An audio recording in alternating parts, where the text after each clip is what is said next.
You have very nice buildings, but you don't have nobody in the buildings. But okay, it's nice.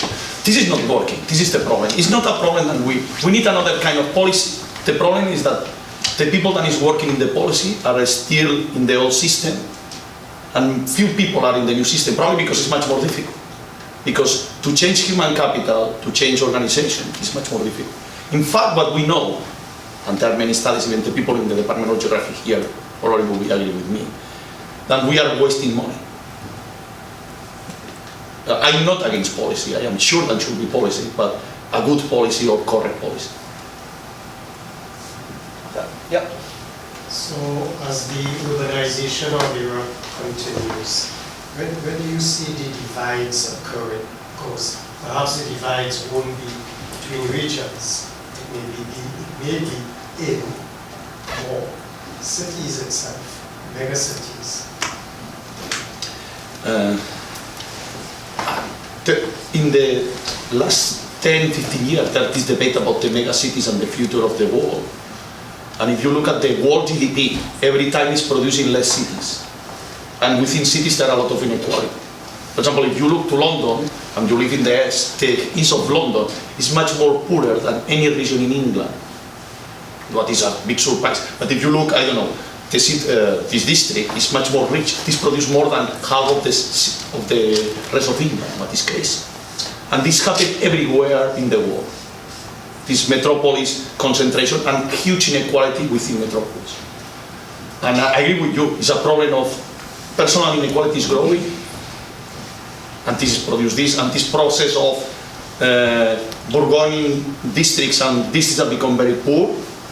And also, and the second problem is this problem of spatial increasing inequality.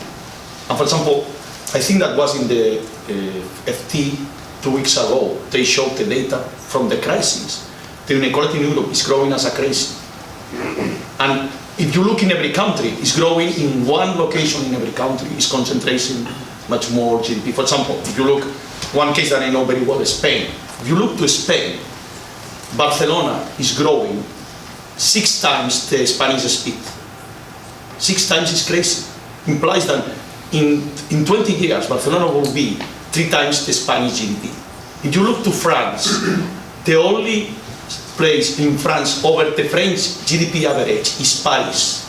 All the rest of France is below the average. Okay? But even Paris, there is, the banlieue is terrible, the center is very rich. Okay? If you can divide Paris in regions, probably it's even worse. Okay? Because we take the unit and produce the national accounting offices. But the point that occurs to me is that the young migrated cities. Yeah. That's like a keg of powder. Lots and lots of young people. Yeah. Most of the young people in the world migrate to the cities, yeah. And yet it's in cities where it's going to have the greatest inequality. Yeah. Greatest divide. Yeah. But in the cities is where there are opportunities. The problem is that, for example, if you are a Spanish graduate, I was teaching 3 years ago in Madrid, I only 3 years here. If you add to my students, where do you want to work in London? Because in Spain there are no jobs for people with higher education. This is the problem. Okay, it's obvious that we have regional inequality. It's a consequence of personal inequality. Okay, we don't need to forget that taxation should be used to put personal inequality, because many of these problems, in London is obvious, many of the problem is personal inequality. And the rich people concentrate in very few places. Okay. But even so, if we think in terms of space, the space every time is much more unequal. Even within cities, I am absolutely agree with you. Thank you. Yeah. Here. So I have 2 questions to both of the speakers. The first one connects to the infrastructure issues there. I'm really curious to understand more on that side. So should the state actually invest or not? I guess it's a very hard, complex question to respond to.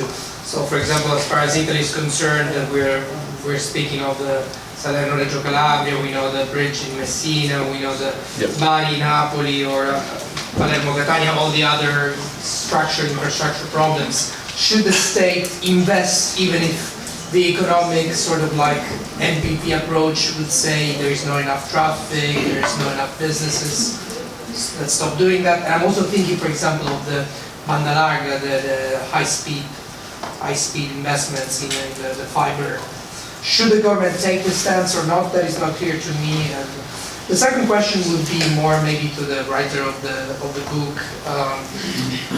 I'm really curious to understand if there is any way, how can the ruling class sort of like change their mindset? If there is any way to, in a concrete way, so from the what we call the extractive mindset to the productive mindset, so from the passive to the modern. So all of us, I know how many here come from the south of Italy, that have responsibilities, that have either connections or they are working here and have to do business there. How can we change the institutions, if in any way, from a concrete standpoint? Yeah, I think there are two very clear questions. So if Emanuele wants to start. Okay, about the way to change, there is no way, I mean, it would be easier if people could not immigrate, so there was a pressure. But now, with people from southern Italy can go wherever, the most probably solution is that they don't change their family. And surely on this public and Italian funding helps in not changing the situation. Of course, rules can be made, for example, in the university, in the public administration, to promote a better behavior of the ruling class. But rules are always adapted to the condition of the ruling class. So the pressure from below, there is no pressure from below, because from below people it's more easy to move than to make pressure. And so I don't know if there is a way.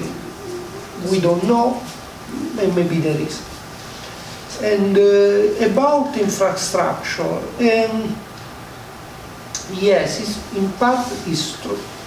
However, I believe that in any case in southern Italy there is a situation of some lack of basic infrastructure.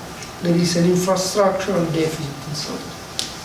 So in southern Italy some infrastructure would help if they want. A decent road network and railway network in Sicily would help. A decent internet infrastructure in southern Italy would help. So I don't think that all the infrastructure in southern Italy are a Western one. And it's funny about the comment of about the Salerno-Reggio Calabria. There is some hope that it will be done by this year, so things should be changing. Okay, two answers. About institutions, what economic historians think about institutions and are very difficult to change. What we know, when one country for chance make a good institutions is growing, because institutions are also related to the level of GDP. Rich countries has better institutions, but also when you are rich, you can produce better institutions. So you a reference. Yeah, in econometrics we have an identification problem. But for example, one thing that is quite important, for example, Sweden. Why Sweden has so good institutions? Because Sweden has a kind of society with a lot of social control. For example, if your kids don't go to the school, don't worry. Your neighborhood will call to the policeman immediately. Okay? Then you worry. And it will be a huge problem. Yeah. But the people feel that this is natural. You look at Sweden. Why Swedish people pay so much taxes, are free to have the government intervene in everything. Do you know what is the society much more ethnical, homogeneous in the Europe? Sweden. Everybody in Sweden is Swedish. Except the migrants, but... Can I ask you what you mean by that, everyone in Sweden? Because normally the economic people use ethnic, is language use. If you look in Sweden, only Lapons and a few Finnish minority is not mother tongue Swedish. Denmark is less, but it's close.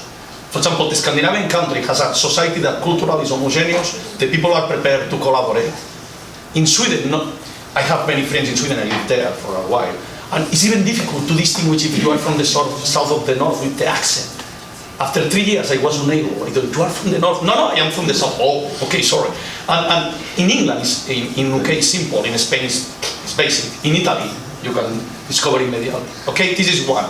This implies that for Sweden, it's very simple to accept homogeneous institutions, to accept, for example, transfer of capital, huge taxes, social control, and for another societies are impossible.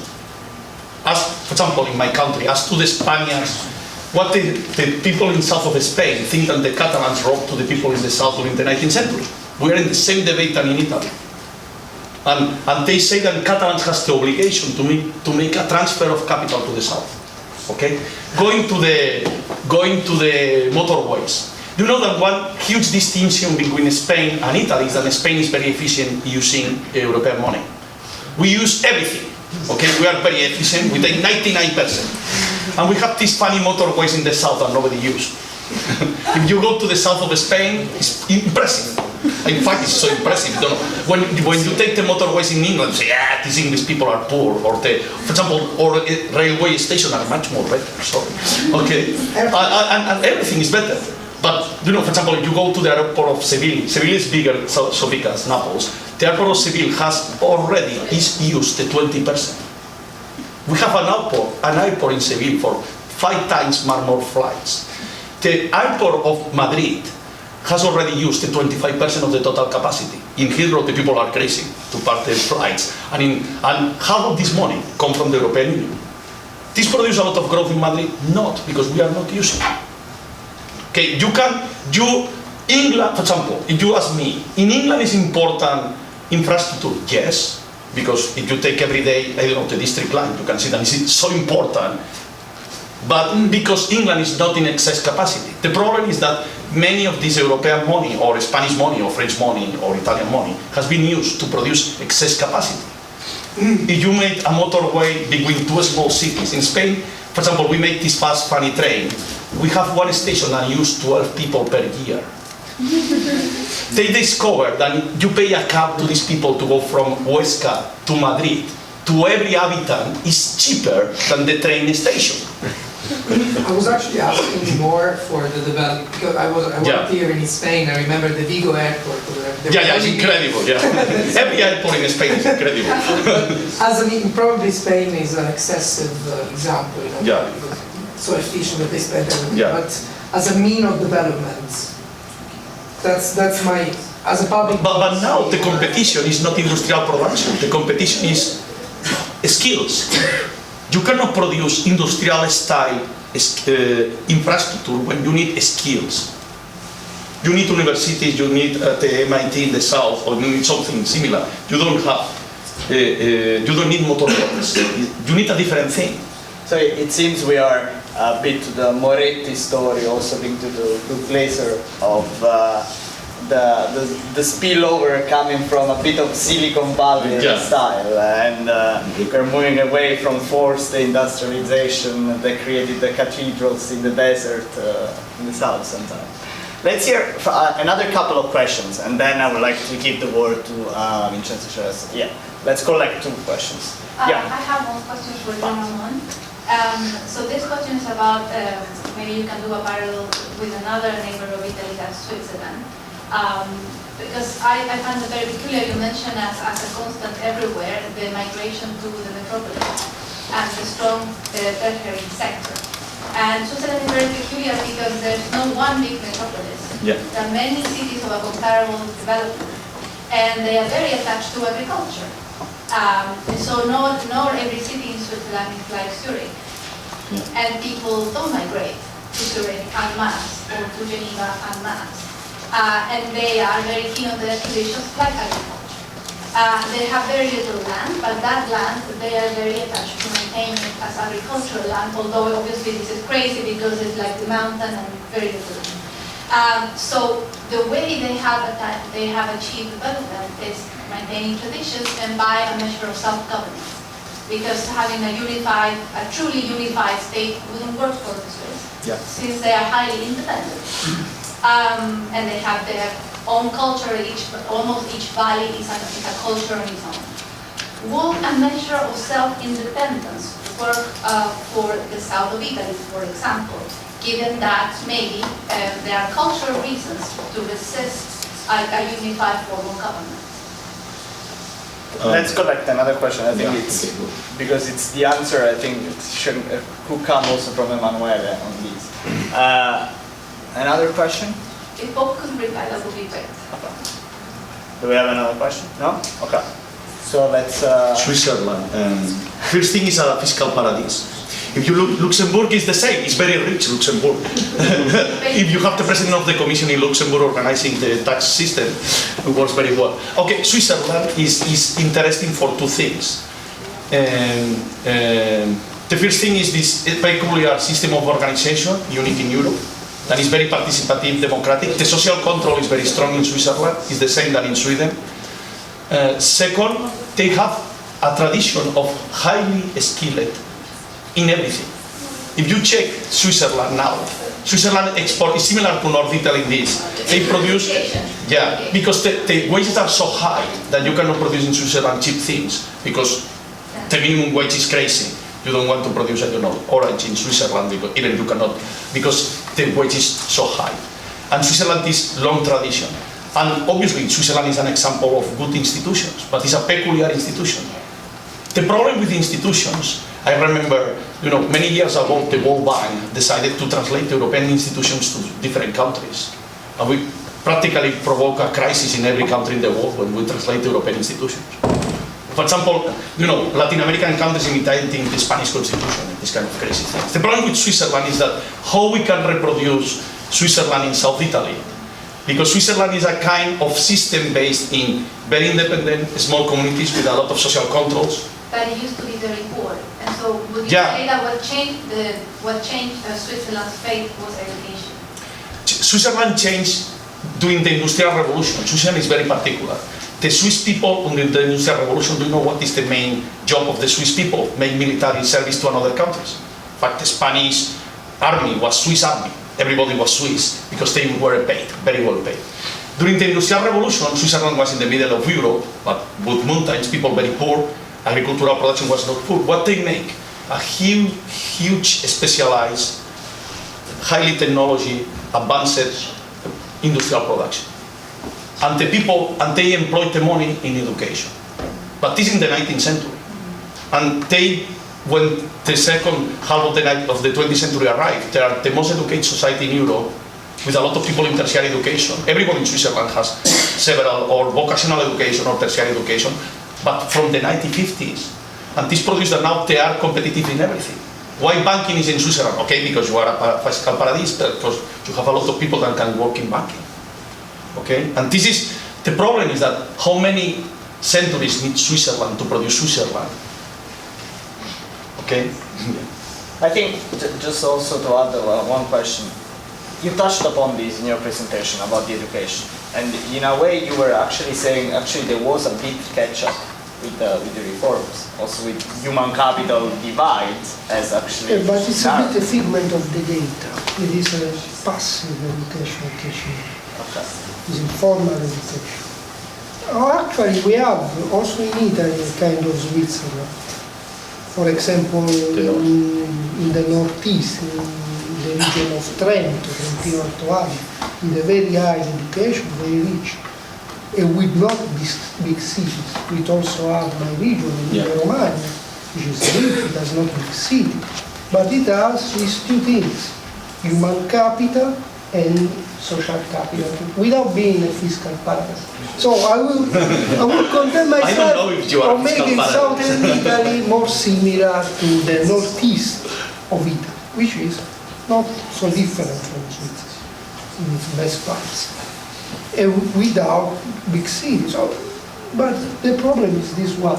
And even the convergence in education we have is the kind of passive modernization. There is, they make the law, they make compulsory education, so more or less they give compulsory education to all the people. But then, what they really learn in the Southern school is less than the school in Trentino Alto Adige, which are comparable to those cities, and better than those in Romagna. So, Good. I think it's time to give the last word to Vincenzo Celeste. If you want to move there, and I'll actually also move so you can better see the presentation.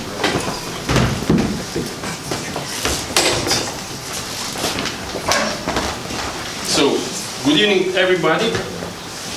I thought that instead of doing some institutional remarks, conclusive remarks, I was thinking to offer you a sort of collection of what I call fragment of memories. I mean, actually, first of all, beyond being the Deputy High Commissioner of the Italian Embassy, I'm born in Naples, so tonight I feel a little bit genetically modified in this atmosphere. And I want just to offer you just some sketchy passages of what was my personal education and how the what we call the Southern question was going and accompanying me all around my formation.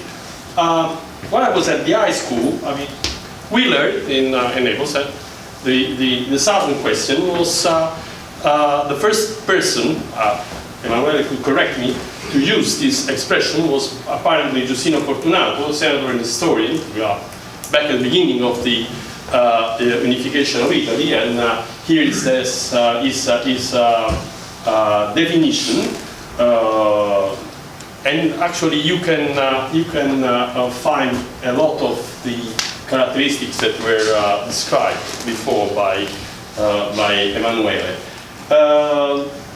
Then, always the high school had some school readings which were related to the Southern question. I mean, here we have two books. On the first one of 1930 of Corrado Alvaro, Gente in Aspromonte, people from Aspromonte. Aspromonte is one mountainous area in Calabria.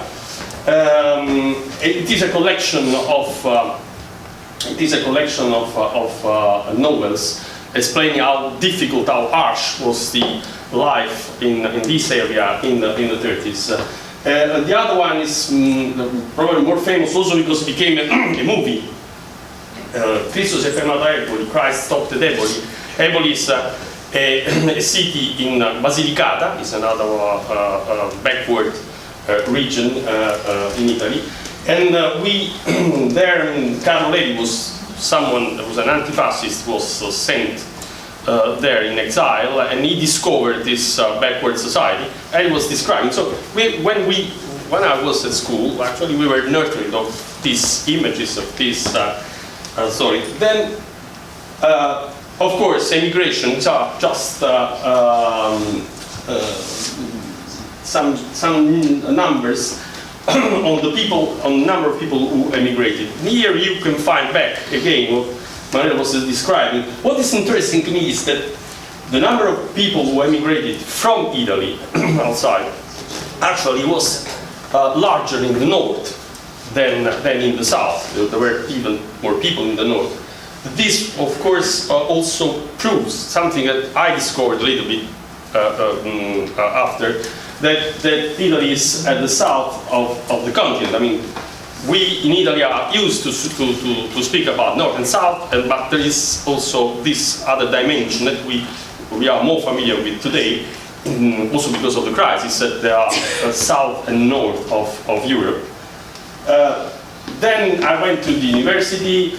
They was studying the root causes of Southern question. These were some of the reasons we were told, and the macroeconomic theory of Belarus, I do remember very well. I was studying this at the university for my mysterious exam of economics, and I mentioned the macroeconomic theory of Belarus was written in 1962, so exactly the same year I was born.